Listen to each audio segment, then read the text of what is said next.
Il y a un an, l'information devenait publique. L'immeuble de la Sueta, premier HLM construit à Nyon dans les années 60, allait être démoli. Je peux vous confirmer que LSR, Logement Social Romand, donc c'est une coopérative, a pris contact avec la municipalité pour parler de son projet.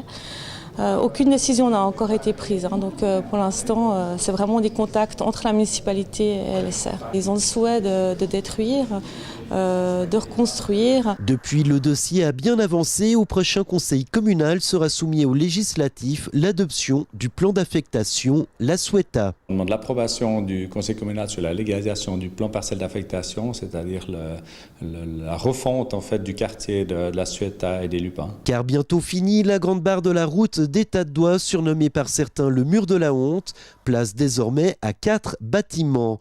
2 prendront place sur la parcelle de l'actuel immeuble et 2 autres sur celle voisine appartenant à la SI Les Lupins, seul autre propriétaire à avoir adhéré au projet. Alors l'objectif c'est de démolir La Sueta dans un premier temps et de reconstruire des bâtiments sous forme d'îlots. Donc ce sera des îlots qui seront de 2 îlots sur la parcelle de La Sueta, ce qui donne un autre caractère urbain, une autre ambiance de quartier. Avec des bâtiments plus bas, des espaces publics mais aussi des espaces un peu plus privatifs au milieu des îlots, avec des circulations aussi pour la mobilité douce, pour relier les quartiers de Marencouchant avec le nord de la parcelle de La Sueta aussi. En démolissant et reconstruisant ce quartier, la commune veut requalifier tout un morceau de la ville.